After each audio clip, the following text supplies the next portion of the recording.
Good morning friends. आज आपण परत एक नवीन व्हिडिओ अपलोड करत आहोत यूट्यूबवर. तर आज घेणारा जो सेक्शन आहे किंवा जो पॉईंट आहे तर तो पॉईंट क्वेश्चन टॅग हा आहे. तर मुळामध्ये क्वेश्चन टॅग कशाला म्हणतात आपल्याला माहितीच आहे. आपण याच्या अगोदर क्लासमध्ये त्याच्याबद्दल डिस्कससुद्धा केलेला आहे आणि आज आपण त्याचा व्हिडिओसुद्धा बनवत आहोत की क्वेश्चन टॅग म्हणतात कशाला. तर क्वेश्चन टॅग हा एखाद्या गोष्टीचा कॉन्ट्रॅक्ट फॉर्म किंवा संक्षिप्त रूप असतात. क्रिकेटची कॉमेंट्री बघितली असेल आपण किंवा बरेच अशा गोष्टी असतात जे आपण इंग्रजीमध्ये बोलतो. तर इंग्रजीमध्ये बोलताना आपण त्या गोष्टीचं आहे की नाही संक्षिप्त स्वरूपामध्ये त्याची मांडणी करतो, त्याचं रूपांतर करतो. त्याचं एखादी गोष्ट तू जेवण केली का म्हणतो ना, जेवण केली का, किंवा अशा बऱ्याच ज्या गोष्टी आहेत ज्याचं आपण क्वेश्चनच्या मार्फतमध्ये त्याचं विचारपूस करतो किंवा त्या गोष्टीबद्दल आपण माहिती करून घेतो किंवा ती गोष्ट बरोबर आहे की नाही हे सुद्धा आपण त्याच्यामध्ये पडताळून पाहतो. तेच असते contract form of a verb किंवा क्वेश्चन टॅग असतो. म्हणजे एखाद्या दिलेल्या गोष्टीचं प्रश्नार्थक स्वरूपामध्ये त्याचे विचारणी करणे म्हणजे क्वेश्चन टॅग असं म्हणता येईल आपल्याला. तर क्वेश्चन टॅग शिकण्यासाठी आपल्याला काही मूलभूत गोष्टींची माहिती असली पाहिजे.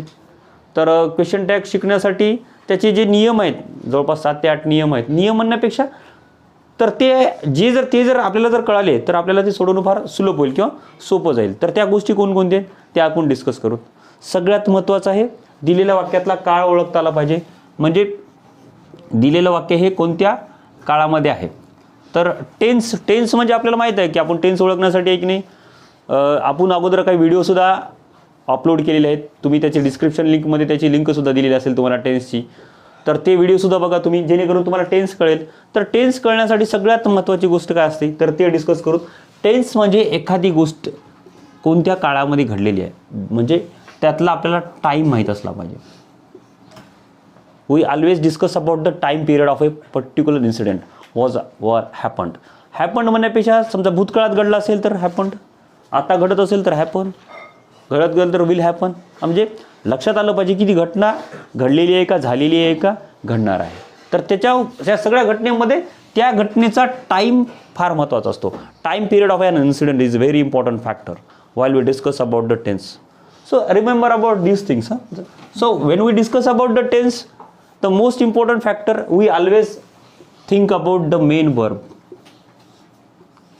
So in the tense there is the factor of verb is very important. If you don't know the verb you can't identify the tense. Another factor is there helping verb. So we have to identify the helping verb which is in which form the tense has been given. म्हणजे कोणत्या फॉर्ममध्ये ते वाक्य दिलेलं आहे किंवा sentence दिलेलं आहे हे सुद्धा आपल्याला ओळखता आलं पाहिजे. म्हणजे for the identification of a tense we should always discuss about verb and helping verb. We should know about this. तर आपल्याला टेन्समध्ये टाईम पिरियड काय असतो, वर्ब आणि हेल्पिंग वर्बचा काय रोल आहे हे आपल्याला माहीत आहे. त्याचं डिस्क्रिप्शन लिंकमध्ये त्याची व्हिडिओची लिंकसुद्धा दिलेली आहे. तुम्ही ते सुद्धा बघू शकता किंवा त्याच्या अगोदर बघलं असेल तुम्हाला समजलं असेल तर आपल्याला परत सुलभ होईल. म्हणजे सर्वात अगोदर एखाद्या वाक्याचा काळ ओळखता आला पाहिजे. क्वेश्चन टॅगची वाक्य सोडवताना सगळ्यात अगोदर आपल्याला त्या वाक्याचा काळ ओळखता आला पाहिजे. दुसरी गोष्ट आहे दिलेलं वाक्य होकारार्थी आहे का नकारार्थी, म्हणजे अफर्मेटिव्ह सेंटेन्स आहे का निगेटिव्ह सेंटेन्स हे सुद्धा आपल्याला ओळखता आलं पाहिजे. आता म्हणजे how should we identified whether it is affirmative or negative sentence. Simple techniques. The sentence there is no, not, none, never, nothing असे जर शब्द जर असतील तर ती वाक्य नकारार्थी असतात. नकारार्थी वाक्य ओळखण्यासाठी एकच टेक्निक लक्षात ठेवायची की दिलेल्या वाक्यामध्ये तुम्हाला वाटल्या शब्द पण लिहून देतो किंवा तुमच्या उजव्या साईडला तुम्हाला ते शब्दसुद्धा डिस्प्ले होतील. No, not, none, never, nothing म्हणजे नकारार्थी. हे सगळे नकारार्थी शब्द आहेत. हे दिलेले शब्द जर तुमच्या वाक्यात असतील तर ती वाक्य नकारार्थी असतात. लक्षात ठेवा. ही वाक्यात जर शब्द नसतील तर वाक्य होकारार्थी. हे शब्द जर वाक्यात असतील तर नकारार्थी. हा झाला आपला दुसरा पॉईंट. तिसरा पॉईंट आहे दिलेल्या वाक्यात जर होकारार्थी असेल तर त्याचा क्वेश्चन टॅग नकारार्थी करायचा. म्हणजे क्वेश्चन टॅगमध्ये जर एक वाक्य दिलेलं आहे समजा काय होकारार्थी दिलेलं आहे ही सॉ द प्रिन्स असं जर दिलेलं आहे तर ह्या वाक्यामध्ये एक नाही कोणत्याच प्रकारचं तुम्हाला नकारार्थी शब्द दिसणार नाही. तर त्याचा क्वेश्चन टॅग करताना आपण काय करणार डिडंट ही करणार. आता ते कसं करायचं ते आपण समोर एक्सप्लेन करणारच आहोत. फक्त तुम्हाला इथं एवढं सांगायलो की दिलेलं वाक्य जर होकारार्थी असेल तर क्वेश्चन टॅग नकारार्थी करायचा आणि क्वेश्चन टॅग जर नकारार्थी असेल तर त्याचं उत्तर जे आपण सोडवतो, म्हणजे दिलेलं वाक्य जर नकारार्थी असेल तर क्वेश्चन टॅग काय करायचं, होकारार्थी करायचा. ह्या 3 गोष्टी आपल्याला इथं माहीत असल्या पाहिजेत. या 3 गोष्टीच्या नंतर आपण परत पुढे काय काय डिस्कस करणार आहोत ते सुद्धा आपण बघू.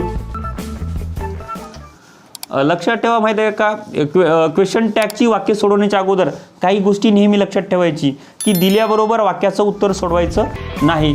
तर दिलेलं वाक्य कोणत्या काळामध्ये आहे, कोणत्या फॉर्ममध्ये आहे हे अगोदर बघायचं आणि नंतरच त्याला सोडवायला सुरुवात करायची. त्याच्यानंतर चौथा जो मुद्दा आहे, दिलेल्या वाक्यामध्ये सहाय्यकारी क्रियापदाचं रूप दिलेलं आहे का हे बघायचं.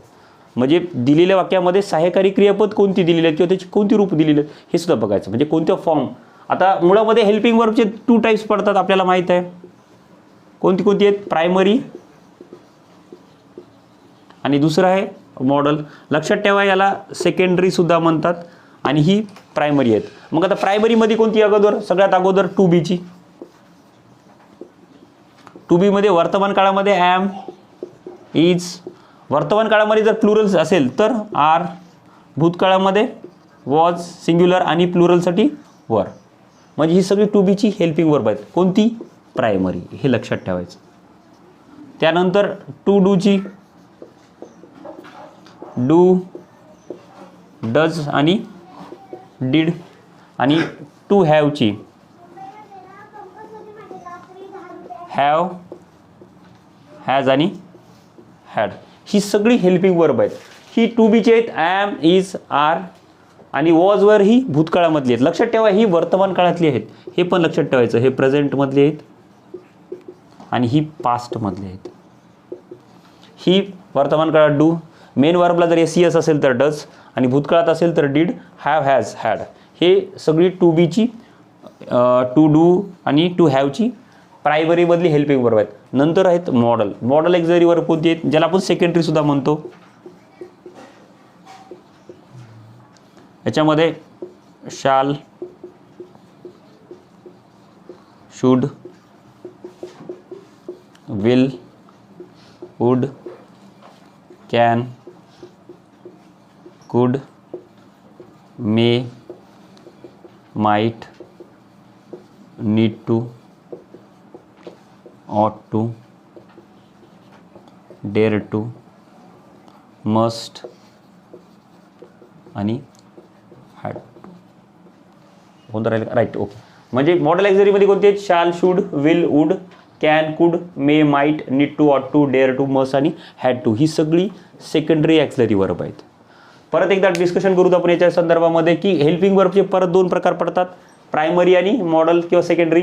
तर त्यातली टू बीचे आहेत ॲम, इज, आर, वॉज, वर. नंतर टू डूचे आहेत डू, डज, डिड. टू हॅवचे आहेत हॅव, हॅज, हॅड. आणि मॉडल ॲक्झरी कोणते आहेत, शाल, should, will, would, can, could, may, might, need to, ऑट टू, डेअर टू आणि मस्ट आणि हॅड टू. तर ही सगळी जी आहेत ही क्वेश्चन टॅगची, आपण क्वेश्चन टॅग जे सोडवायलो तर त्या क्वेश्चन टॅगमध्ये जे आपल्याला येणार आहे त्याच्यात त्या वाक्यामध्ये हेल्पिंग वर्ब जर असतील तर त्यामध्ये त्या वाक्यामध्ये हे आहेत का हे आपल्याला बघायचं. त्यामुळे याचं सगळं आपण डिस्कशन करतोय. तर हे सगळ्यांनी तुम्ही लिहून घ्या किंवा तुमच्या याच्यामध्ये सुद्धा ते असायला पाहिजे.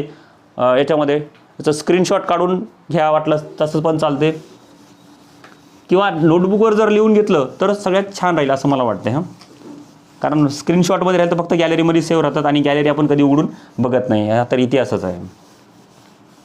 मुळामध्ये आपण वया पण उघडून बघत नाही.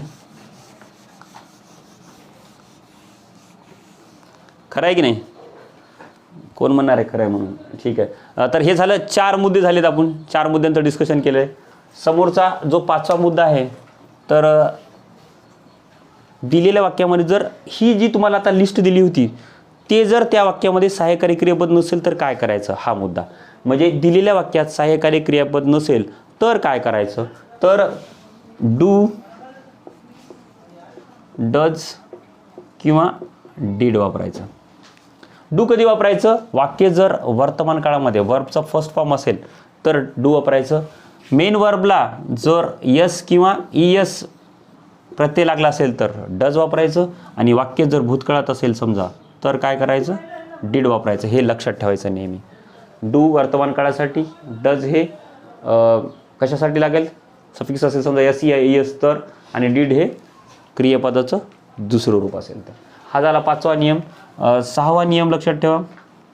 एखाद्या वाक्यामध्ये जर होकार ॲम आलं हेल्पिंग वर्ब तर आर करायचं, परंतु ते वाक्य जर पॉझिटिव्ह असेल तर, म्हणजे होकारार्थी वाक्यामध्ये जर ॲम आलं तर त्याचा क्वेश्चन टॅग करता नकारार्थी आर करायचं, परंतु तेच वाक्य जर ॲम नॉट असेल समजा, म्हणजे ॲमसोबत नॉट शब्द जर आला असेल तर क्वेश्चन टॅग ॲमच करायचा, आर करायचा नाही. हा सगळ्यात महत्त्वाचा नियम आहे याच्यामधला.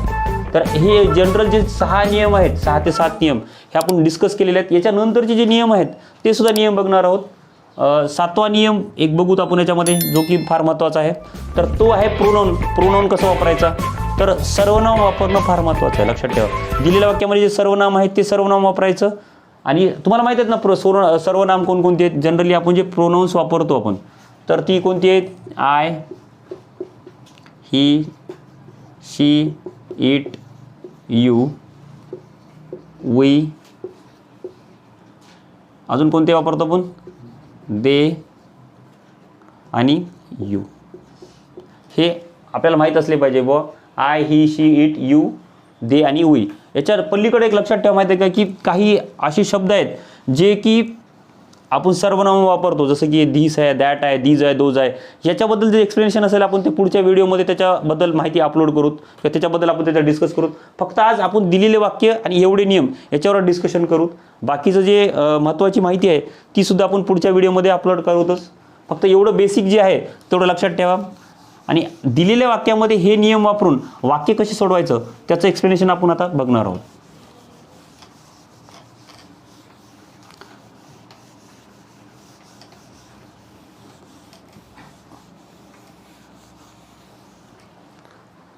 तर एक 2 ते 3 वाक्य आपण सोडून बघू आणि त्याचं एक्सप्लेनेशन ते सुद्धा सायमल्टेनियसली सोबतच बघणार आहोत.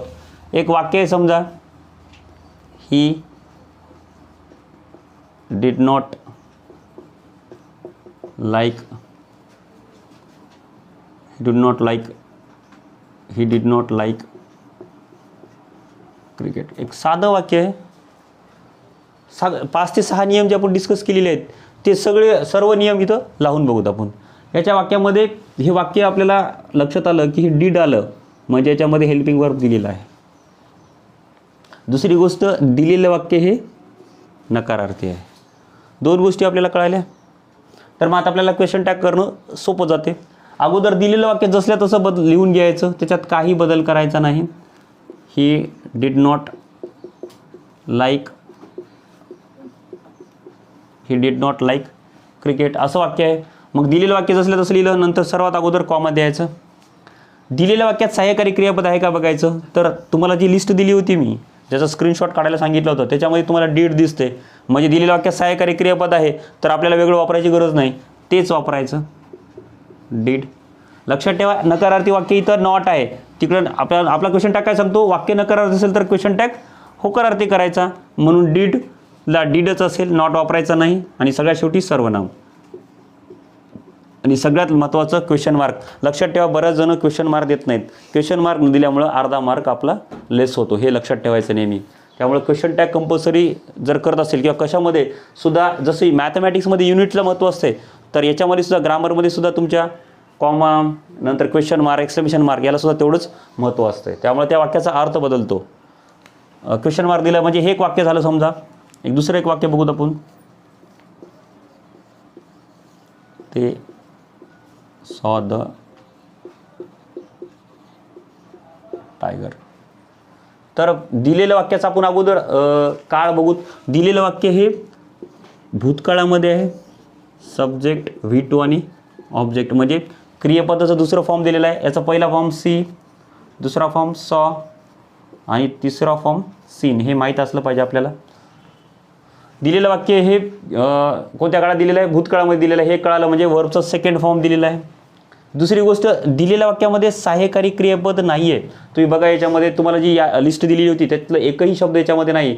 म्हणजे दिलेलं वाक्य हे भूतकाळात आहे आणि याच्यात सहाय्यकारी क्रियापद नाही.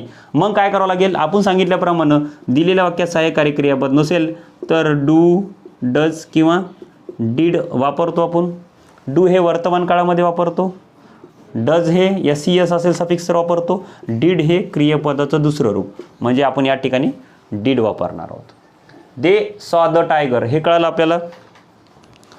तर दिलेलं वाक्य परत जसल्या तसं लिहायचं.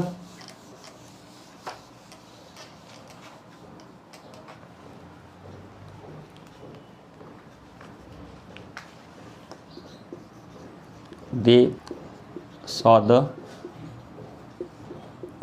टायगर. परत कॉमा द्यायचा. नंतर दिलेल्या वाक्यामध्ये सहाय्यकारी क्रियापद नाही आहे आणि दिलेलं वाक्य होकारार्थी. ह्या दोन गोष्टी कळाल्या. म्हणजे क्वेश्चन टॅग आपल्याला नकारार्थी करायचं आणि सहाय्यकारी क्रियापद नसल्यामुळं आपण भूतकाळ असल्यामुळे इथं काय वापरणार आपण डीड. वाक्य होकारार्थी म्हणून क्वेश्चन टॅग काय होणार नकारार्थी. आणि लक्षात ठेवा दे हे सर्वनाम आहे ऑलरेडी, त्यामुळे काही विचार करायची गरज नाही. Didn't they. म्हणजे आपण दोन वेगवेगळ्या प्रकारचे वाक्य बघितले. अजून एक वाक्य बघता येईल जेणेकरून आपलं क्वेश्चन टॅगची कन्सेप्ट क्लिअर होईल. तुमचे काय डाऊट असतील काय अडचणी असतील तर कमेंट बॉक्समध्ये कमेंट पण करा, त्याच्यावर आपण डिस्कशन करू. I am a good boy. दिलेलं वाक्य पण होकारार्थीच आहे, परंतु एक लक्षात ठेवा याच्यामध्ये ॲम हे हेल्पिंग वर्ब दिलेलं आहे. मग काय करायचं, वाक्य होकारार्थी जसलं तसं लिहिलं, कॉमा दिला. ॲमचं इकडं क्वेश्चन टॅग नकारार्थी असल्यामुळं होकारार्थी वाक्याचा क्वेश्चन टॅग करताना हेल्पिंग वर्ब ॲमचं आर करायचं, क्वेश्चन टॅग नॉट वापरायचं, आरंट आहे. ह्या पद्धतीनं बदल करायचा. परंतु हेच वाक्य जर ह्या पद्धतीनं असेल, समजा I am not a good boy, तर कॉमा द्यायचं. वाक्य नकारार्थी असेल तर क्वेश्चन टॅगमधल्या हेल्पिंग वर्बमध्ये बदल करायचं नाही, ॲमला ॲमच ठेवायचं, ॲम आय. अशा पद्धतीनं क्वेश्चन टॅग मध्ये ह्या पद्धतीनं चेंजेस करायचे. तुमचे काय डाऊट्स असतील तर कमेंट बॉक्समध्ये कमेंट करा. तुम्हाला काही प्रॅक्टिसला वाक्य पण देतो मी, ती नंतर बघूत आपण. परंतु हे सगळं तुम्ही अगोदर माहीत करून घ्या. धन्यवाद.